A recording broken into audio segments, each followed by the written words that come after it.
Yes, yes mga lods. Ito na naman ang ating ulam mga lods. Ayan, simpleng ulam lang ito. Ayan, may gulay tayo. At meron na tayong dessert mga lods. Ayan. At yung sa, ano natin, dessert na sampalok. Ayan mga lods. No?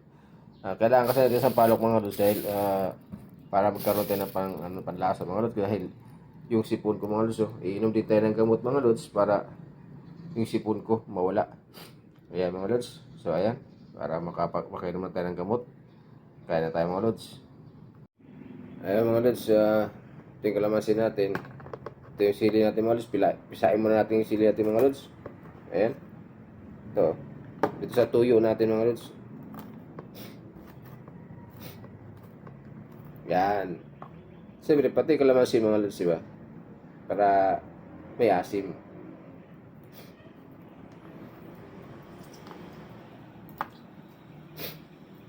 Ito yung ulam natin mga lods. Yan. Tapos itong gulay. Ito mga lods. So siyempre mga lods, bago tayo mag-upisa, siyempre tayo ay manalangin muna mga lods. Magpapasalamat sa ating Panginoon sa biyayang binigay sa atin sa umagang ito. So mga lods, let's pray tayo mga lods. Okay?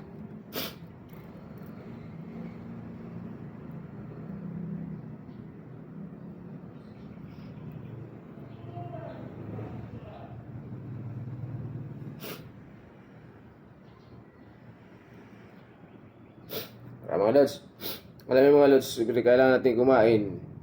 Lalo para makainom tayo ng gamot mga lods dahil yung sipon ko,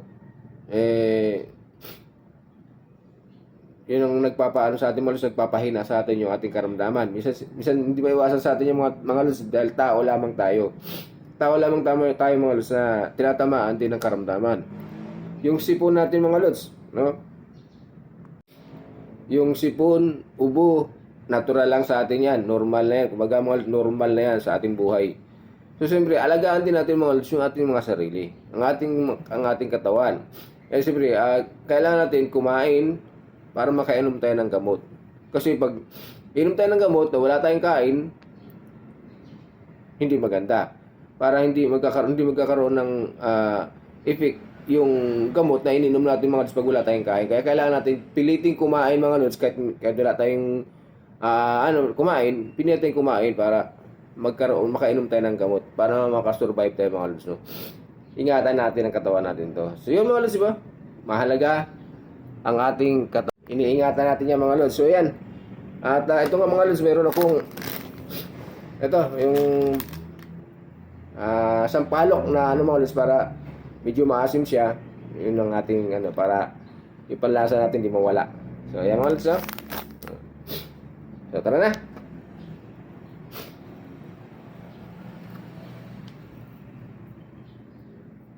Ito yung ating gulay. Itong gulay na toge mga lods, ayan. Yummy yan.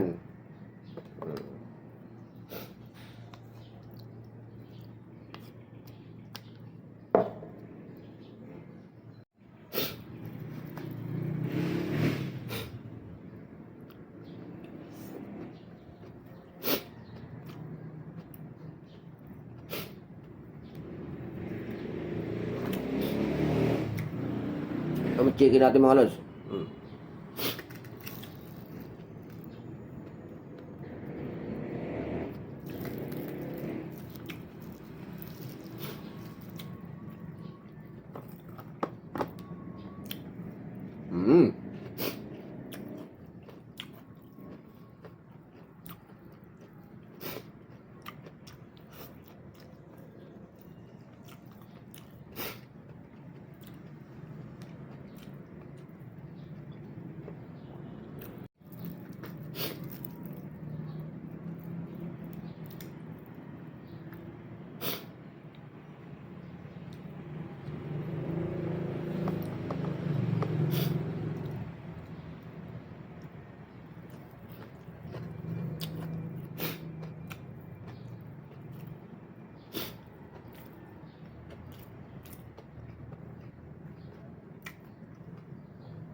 Ayan mga lods, thank you very much.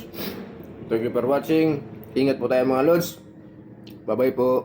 See you again.